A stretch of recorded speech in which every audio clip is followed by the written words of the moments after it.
Welcome to Teachers Talking Teaching, where we celebrate and elevate everything that's great about teaching these days. I'm Tracy Bean, and I'm here with another friend of mine, Tracy Gile. Hello. Thanks for joining us today. We are continuing our series about talking about teaching math. So our previous series was all about elementary math, and now we have a special guest to talk with us about middle school math. Welcome, Lara. Thanks for being here. Yeah, thanks for having me. Lara, one of the things that we like to ask our guests is, what's your origin story when it comes to teaching? How did you arrive at the point that you're at right now? I knew really early on I was going to be a teacher. So when I was in middle school, my dad remarried and adopted my stepsister, who was 3 years old at the time. And I loved her. I loved hanging out with her. She thought I was the greatest thing in the world, which, was a nice little bonus. And I thought, I want to feel like this every day. And so I loved that piece of working with little kids. And then in high school, I had the opportunity to do an independent study where I went down and worked in a third grade classroom for a whole school year. Like I went down for the last hour of the day every day. And so I knew pretty early that I was going into teaching.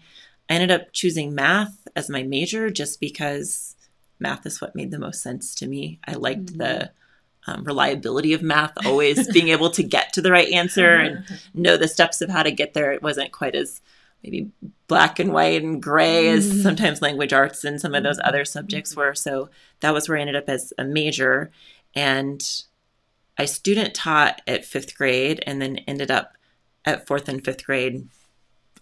Almost 20 years in elementary, and they were almost all at fourth and fifth grade, which I loved. I loved teaching everything. I loved teaching Colorado history in fourth grade, and then American history in fifth grade was great. But at that 17, 18, 19 year mark, I just needed a change. I needed something to kind of reinvigorate me and re-inspire me. And I had a lot of colleagues who took that and moved down into the lower grades, and that wasn't going to be the right fit for me. I don't know that I have what it takes to teach the littles. They're lovely. I love going down and spending time with them an hour or so at a time, but I don't think I could do it all day.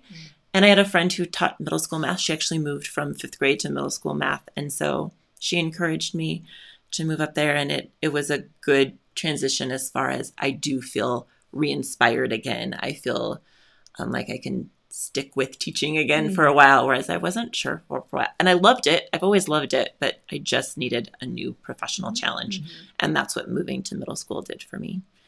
And then this year I was able to help open a new school. And that also has been incredibly invigorating and a great challenge to think of all of the pieces that go into opening a new school. That's great advice for, maybe a teacher who's like, I'm not sure I want to do this anymore. I'm not sure that, teaching's right for me, that maybe you've reached a stage in your career where you're just like, I need something to inspire me again. So that's great advice to think about, having the opportunity to change a level. Sounds like it was a meaningful move for you. Yeah. And I changed from fourth to fifth grade, and that helped for a few years, but it wasn't a big enough change. And so middle school being a completely new system and teaching math all day, that was what I needed to kind of get re-inspired. Lara, you're one of the most exceptional math teachers I think I've ever had the pleasure of Thank you. being in your classroom. And you have recently made the transition to completely teaching middle school math. So what's going on in your classroom right now? What's happening in middle school math? Yeah, so I started in elementary, but then moved to middle school. This is my fourth year. So previously I taught sixth grade for 3 years, and now I am teaching sixth, seventh, and eighth grade math. One of the things that I really am working on in my classroom right now is engagement strategies, where our district has been doing some professional development about Kagen strategies. So I've been trying to incorporate several of those in my math classroom. And there's been a few that have been working particularly well for my math class.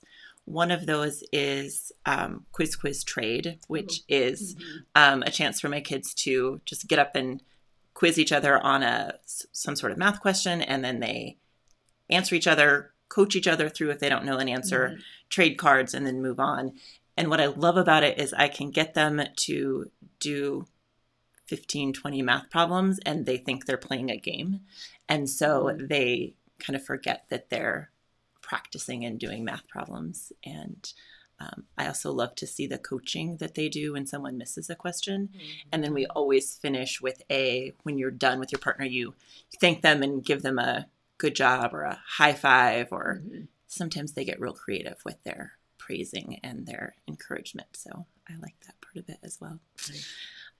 We're also good at rally coaching. That was one of the first ones we started with. And when they're doing rally coaching, they have a set of problems and they're sitting side by side with their partner and they take turns. So someone's going to do all the odds, someone's going to do all the evens. And I try to make sure that whoever I'm having start is the stronger mathematician. So they'll go through the problem first and explain how they got the problem. It's great because it gets them to talk about how they're solving the problem and show their partner what they're doing. And then the partner's job is to watch and help if they need it. And then at the end, praise again, that we say thank you, we say good job, and then they switch. And it's an opportunity for the other student to act as a coach if need be. And there's always someone to kind of work through them with that.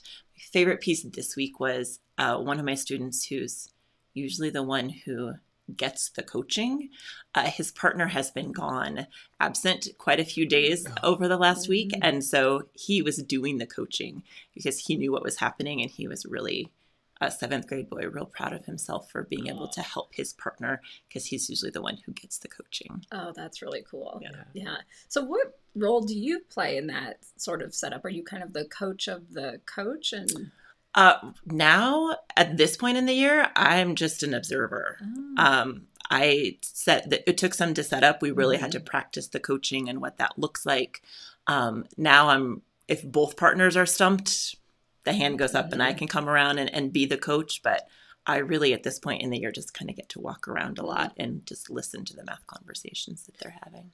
Talk about the modeling and how you set up the praising piece, because I don't think that that's something that naturally comes to kids. Particularly to middle schoolers. It doesn't.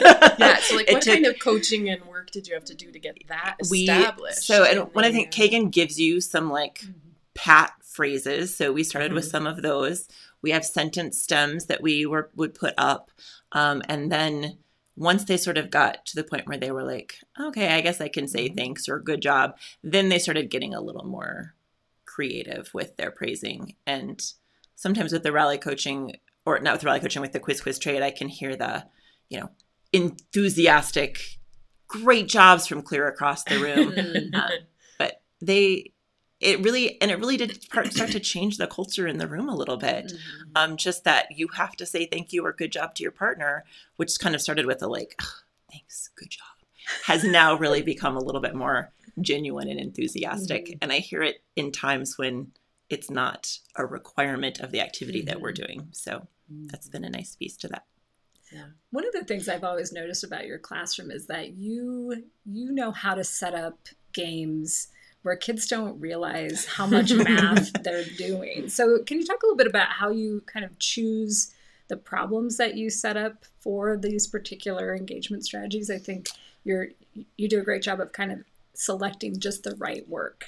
Yeah, and I feel like that was one of the struggles for me moving to middle school was I didn't have the games in place, and I struggled a little bit those first year or so to kind of find the right games.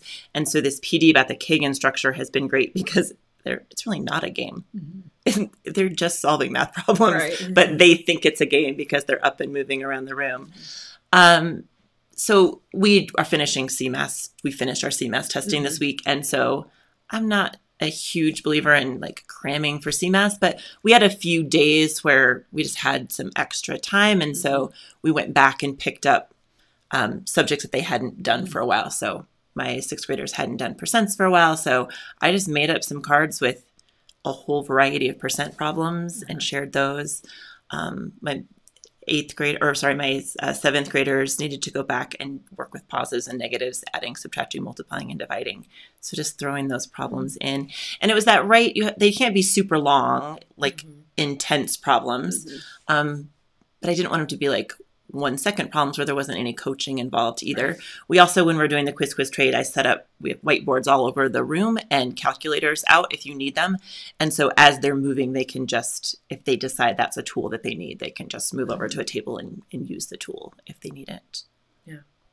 So I teach elementary school math, and already by 5th grade, we see kids start to lose their belief in themselves as mathematicians. And you take it to the next level, where I'm sure the variety of levels in your class is crazy. So how do you help kids, regain that belief in themselves as math learners, especially because they get it in their heads that they're not good at math.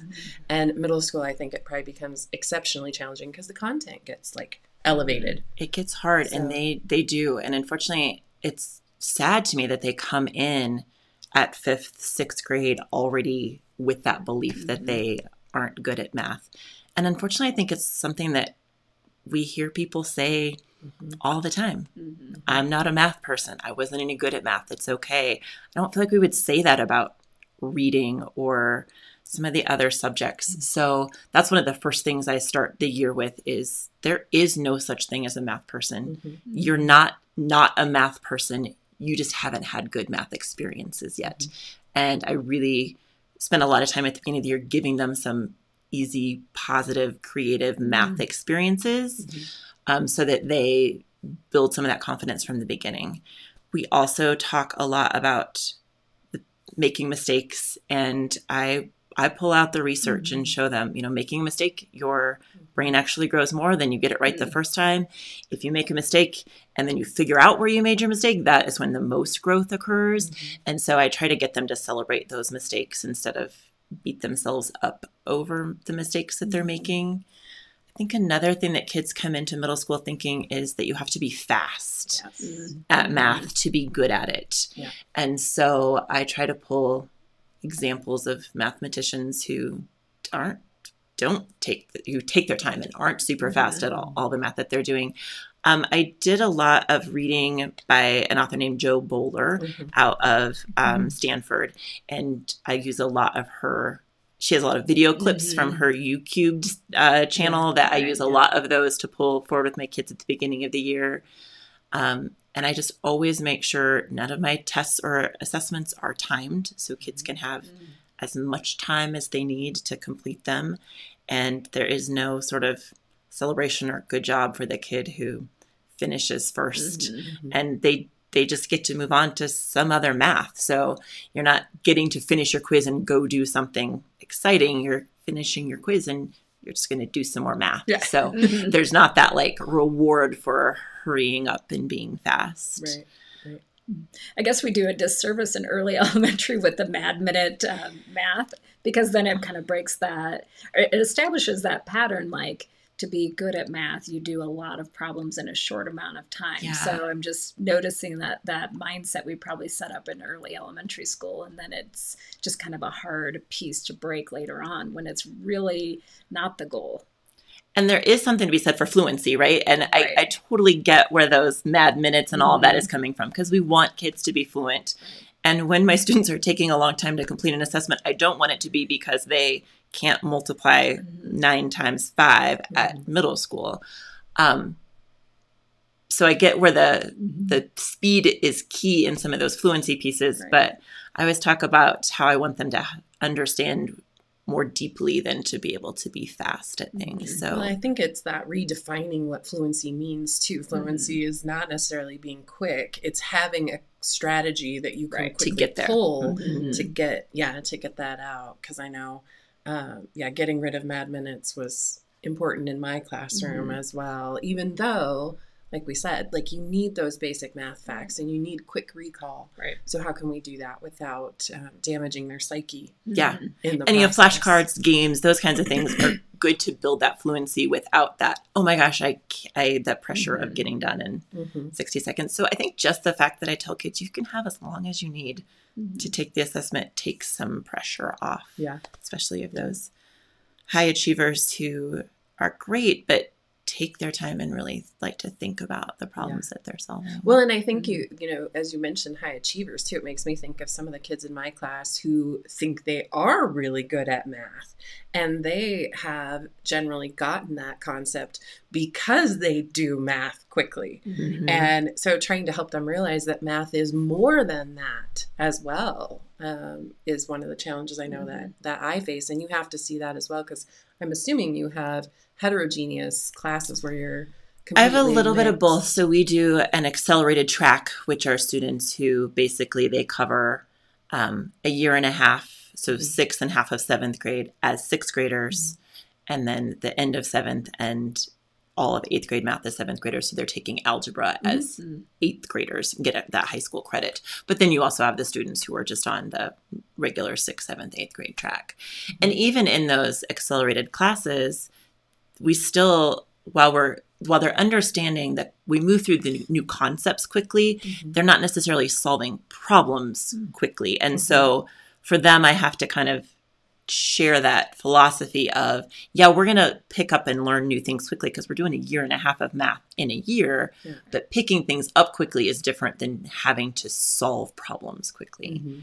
And I'm not the fastest. My husband can solve mental math problems like in seconds, and I'm not that fast. And so I always share that with my kids too. I'm not the fastest mathematician out there. And so take your time and feel free to not feel the pressure of being fast all of the time.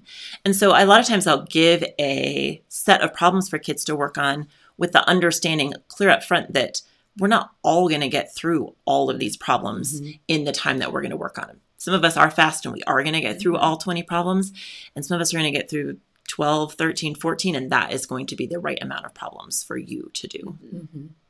That's one of the things I appreciate about, math teachers really thinking about kids and how many problems is appropriate to demonstrate mastery of, understanding. Like my generation was, doing 50 of the same problem, but that's really not what we're after when it comes to assessing mastery and understanding of math. Like you really could probably demonstrate mastery and understanding in 2 or 3 problems, and then you're, making larger numbers, or that's how to change, and demonstrate mastery further on. It's one of the things that, we often get asked, and you probably get asked by parents, as well, like, are you teaching that new math? Like, what's your answer to what new math is? Like, how do you describe that? So I think for me, the biggest difference is we want kids to understand the process and how the math works. I made it all the way through my high school math classes. I was great at the procedure. I could solve the problems. I was wonderful at it.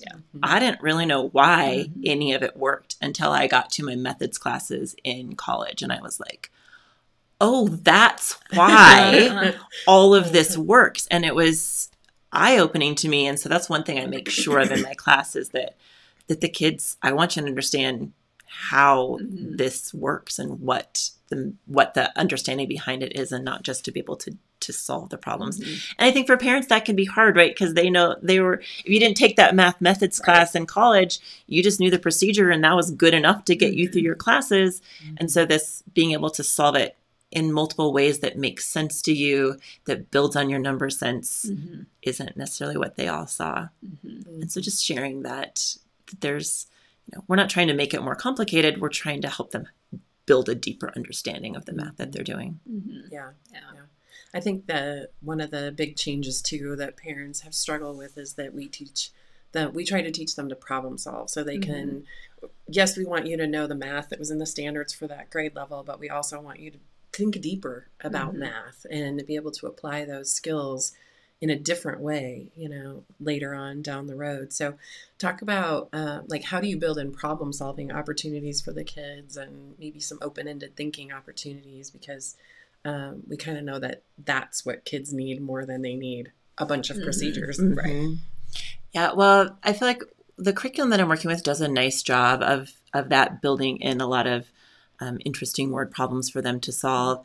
And I think that's when I'm most having kids work with partners. And I don't have kids do a lot of solving math problems all on their own. Like, that's a lot of conversation. It's a lot of, this is my idea. How could we get what's the next piece? And I like to have kids, when they're solving like longer, more complicated problems, we have whiteboards that we set up, and we'll have someone write down the first step. And then they can't do the next step. Like their partner has to come in and write down the next step, and then like switching back and forth to kind of get to that. There's multiple ways to get there. And man, you were going this direction and I just brought it back this direction. And so now I have to figure out where to go next. And I also, when I have kids share out answers and how they solve the problems at the end, I try to, as I'm going around, as they're working, try to figure out multiple different ways that we got to those answers, so I can have different kids share. We got to the same answer to the same problem in completely different ways, and show that creativity of how someone got there in a way that I certainly didn't think of. Yeah, I think that that's one of the fun things about teaching math sometimes, is when a kid surprises you, when you as the teacher have that aha moment that, oh my gosh, that way works too. Totally, yes. My brain didn't work that way, but it's as effective as maybe knowing a traditional way of doing it. That's one of my favorite things, is to follow them down a path and be like, I don't know where you're going with this. And then be like, oh, what a creative way to solve that. Right. And then to get them to share that with their classmates so that they can see there's not just one way to get there. Yeah, I love it when they can be the teacher. Yeah. And particularly start to verbalize and use the language of math. That's not something, if you were part of that generation who just grew up, knowing the formula and plugging it in, the language of the mathematics was always hard because you weren't ever in that position oftentimes to explain like your thinking about what you're doing. But trading off, like you have to be able to articulate like, this is what I was doing, and use the language of mathematics to explain it. Yeah. Yeah. Well, and when we think about CMAS testing too, it's no longer just procedural. There are always questions where they have to be able to express in words, this is what I did in order to solve this problem. So, I think also our standardized assessments have changed from when parents took them. Sure. So, like, bubble in the right answer and you were good. Whereas now there's a lot of steps and pieces to it. A lot of explaining your thinking. How did you arrive at the answer you did? So I had a student a couple of weeks ago. It was one of those, it was a test and they were having to explain. And he goes, so it was really simple. And then he like jumped into his solution, but I was like, I love that that's how he started his answer. So the math was really simple. Yeah. For you, maybe not for everybody. Yeah. It's good that it's simple at times. Yeah. So what's been one of the things that you've noticed about being in a school that has a K-8 system? So you're at a new school and it's a K-8. What kind of conversations do you have vertically about math? Well, this is our very first year. We just opened this year. So far we haven't had the conversations that I'm hoping that we have. So far the conversations have been, wait a minute, how are we going to do this? What does that look like this year? Right. How do we make all of this work? But I've already been talking with I have another middle school math colleague and then our instructional coach about planning some vertical conversations for next fall, and thinking about that. Some of these ideas that we just talked about, please don't tell your elementary kids that you're not a math person. Please don't tell them that they have to be fast to be good at math. And then I want to have that conversation about fluency too, and what that can look like that doesn't have to be mad minutes and fast. Right. And then there's just some simple things like when I first started teaching sixth grade, one of the things that comes up is inequalities and greater than, less than, greater than, equal to, less than, equal to. And I'd never made my fourth and fifth graders like read an inequality through from left to right. If you could tell me that 1/2 is greater than 1/4, good. And they would often just say something like, well, half is bigger, or the fourth is smaller. And when you're solving inequalities, it really does help with that understanding if they can read that inequality all the way left to right. Easy fix. If I had known as a fourth and fifth grade teacher and thought about the fact that that was coming, I could have so easily incorporated that in what I was doing. That's one of the things I look forward to in the K-8 is to be able to go down a couple grades. Because in middle school, the grade below you is at sixth grade anyway. It was a completely different school. It was hard to have that conversation Now they're just down the other end of the hallway, Mm-hmm. and I can say, hey, I need you guys to teach them to read these inequalities left to right. Even all the way down to when they first start doing it in first and second grade. Mm-hmm. If you can just read it instead of saying, two's bigger, Mm-hmm. we're Right. already building some success for our 6th and 7th graders when they hit those Yeah, I inequalities. know we kind of joke in the math world about things expiring, like as you get through the grades, that things you learned before sort of expire because the learning that it's not really expiring, but it's shifting. You know, like when I think about 5th grade math, we go from thinking a rectangle is 2 long sides and 2 short sides, in 5th grade defining it as 4 right angles. And there's things like that, like exactly like you said, if I could go just have a quick conversation with the lower grades, you're like, we could maybe make it easier for 5th grades to not have to do a major shift in thinking if we could help them understand what a rectangle is from 1st or 2nd grade, you know? Well, another example of that is the beginning of the year when we start doing subtraction with integers.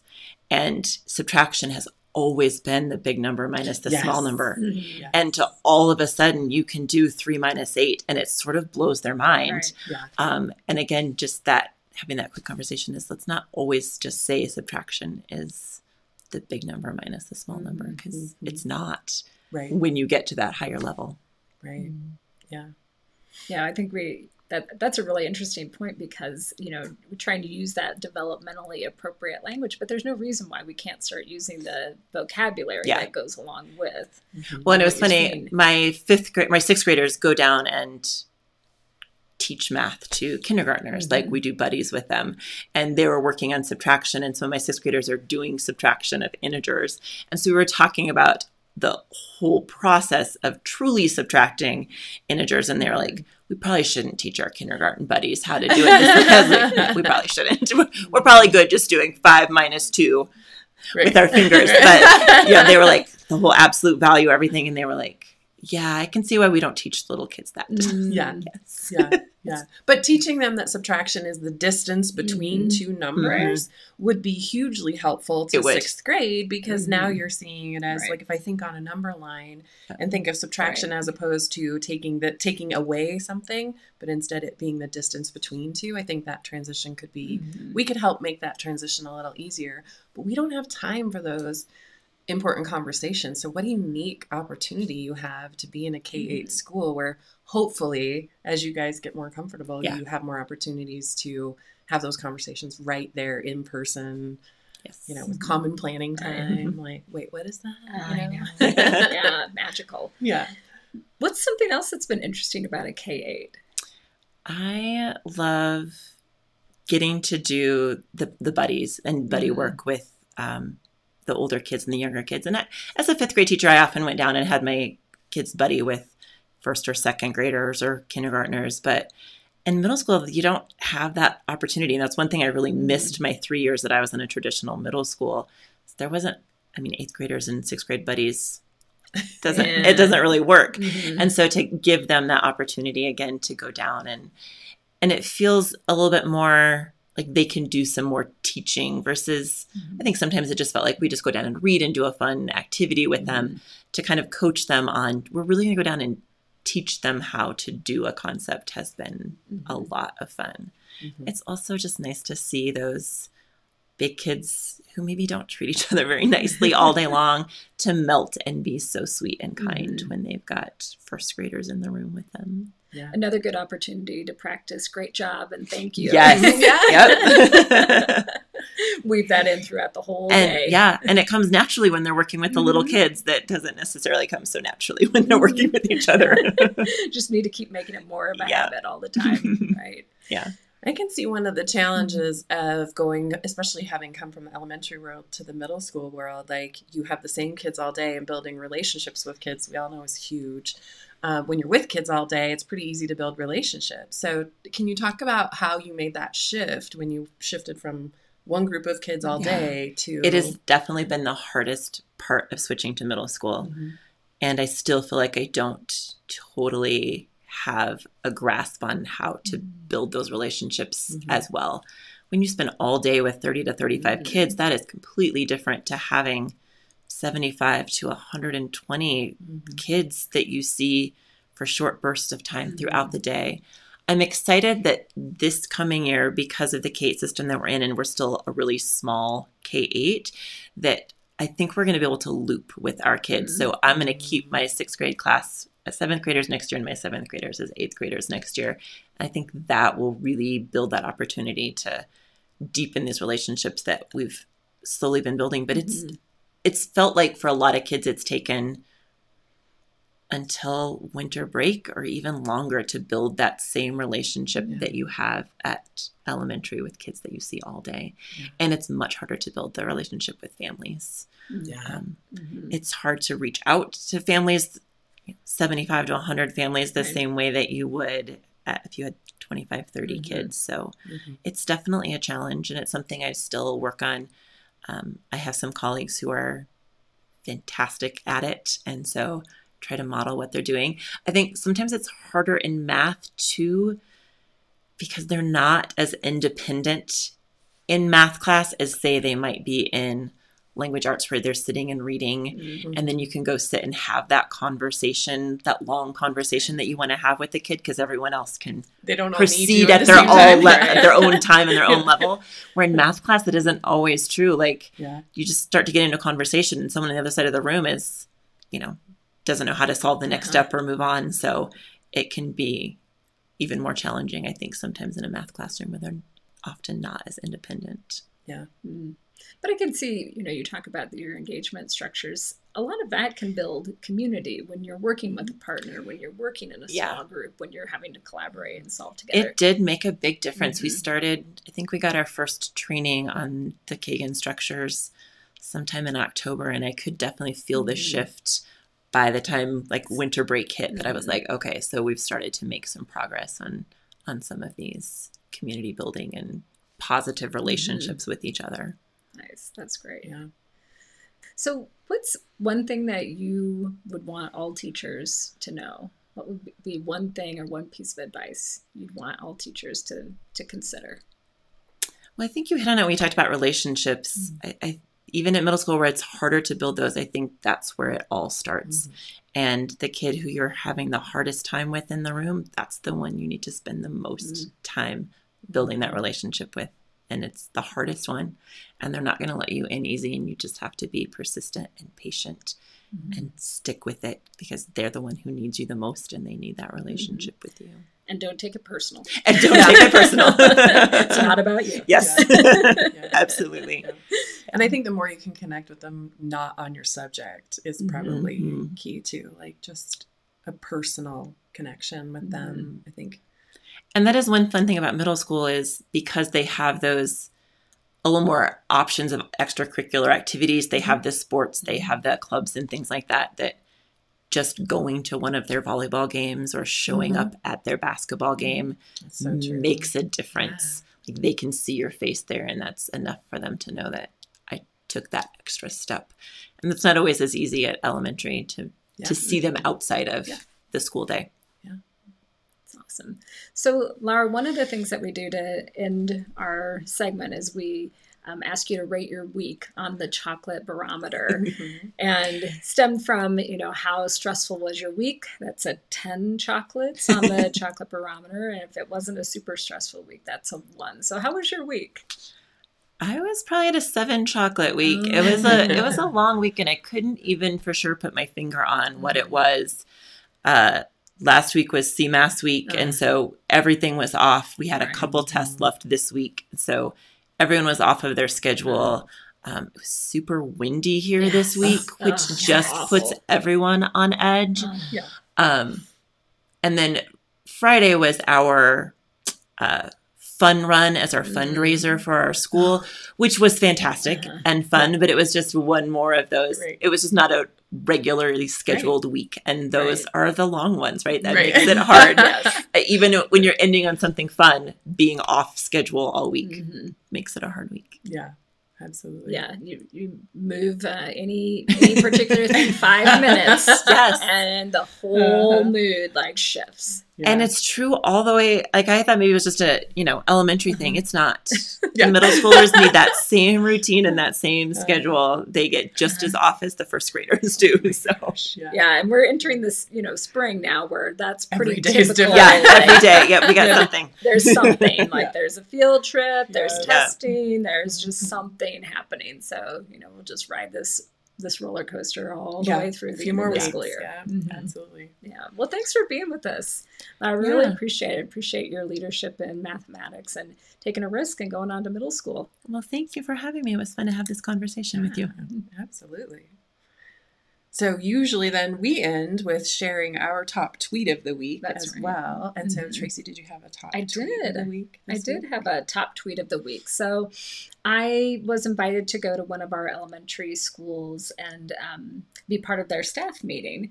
And so when I walked into the staff meeting, like, I'm not great about like doing fancy stuff on the table. Like I'll put some markers out and some sticky notes and some treats, but this table display that the principal and team had put together, it was books. So it was a centerpiece of books that each of the staff members could choose from. And the books were all about self-care and like one was the Dalai Lama and Desmond Tutu. And so not all education related. No, they weren't. Like actually there was only one book on the table that was education related, but all the rest were just about self-care and, finding your voice, like some Brene Brown on the table. And then there were index cards that were already written out with celebrations that had happened on the staff that week. So somebody at the table would take a card and read out a celebration about somebody else in the room. And then there were also some blank cards to write new celebrations that people would announce. And this is kind of the time of year when people start to announce retirements or, making different changes in their life. So it's just a really awesome way to start that staff meeting. So I tweeted out about like, gosh, these couple of pieces together just felt really honoring and celebratory of the staff. And building culture. Yeah, it really was. It just kind of set the tone for the whole rest of the meeting. Yeah. It's a tough time of year too, like to have it reinforced that your personal life matters, and that taking time for yourself. This is a time of year where it gets easy to forget I'm a human too. Yeah. I'm not just a teacher. Yes, you're human. And I always think of the parable of the golden goose. Like you have to invest in everybody's self-care and wellness, that you can't just keep pushing, that the golden goose stops laying eggs. Yeah. Yeah, absolutely. Well, my top tweet of the week, I'm going to share two, because one was education related, but we just got back from New York and we spent the weekend because my son was singing at Carnegie Hall. And so his choir from his high school got to go and sing at Carnegie Hall. And so that was a huge celebration for and then one of the local middle schools was actually there as well. So it was a high school choir from our town and a middle school choir from our town. We got to see both of them sing. So that was really cool to have, speaking of elevating the kids' work at a level that's like profound. Like it was very cool. So so I tweeted about that. It was very cool to be able to be there for that too. And then, but in my actual classroom, the last few weeks we started the Revolutionary War. Oh. So I tweeted out about, because we do a full-on simulation where taxes get implemented. Well, they all get jobs first. They get designated as loyalists or patriots, and so they got their first paycheck, which wasn't much, of course, because it was, heavily pounds taxed. And then, it wasn't much to begin with, and then they get taxed.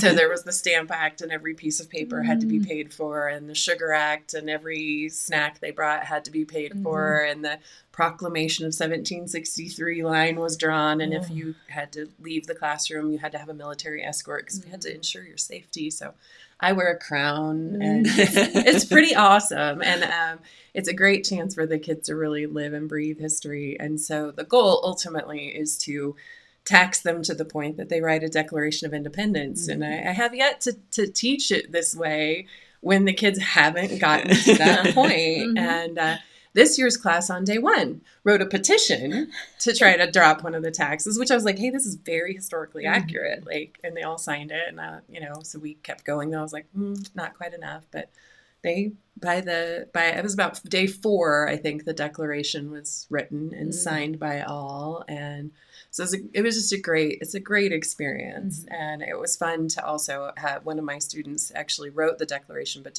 it wasn't copied. Like, it was still written in very formal, what I would have considered appropriate language for the time. But they had gotten a little more creative in their declaration from Queen Bean, how they wanted to be free. So that's fun. So now we venture into actually studying the declaration, what the actual declaration was like. We're actually doing a debate on Monday on whether we should go to war or not. So this is one of talk about adding a crazy to your day. Yeah. Like, let's just take everything that's normal and throw it out the window right now. But I feel like important things for the kids to memorable. Yes, exactly. So, yeah, that's where we're headed. We're headed to war. So we had 5th graders out protesting taxes at their recess a few weeks ago. Yeah. Same situation. They're marching. Yeah, it's great. So, it was super fun. I had to laugh because the superintendent came to visit my classroom the week that we were doing that too. And I was like, welcome, but you might be taxed. So nobody's immune from taxes. Exactly. Good lesson in a democracy. Exactly. So those are great tweets. Nice. Yeah. Nice. Thanks for joining us today on Teachers Talking Teaching. Look for us on all podcasting stations. Like and subscribe to hear more. Thanks for joining us.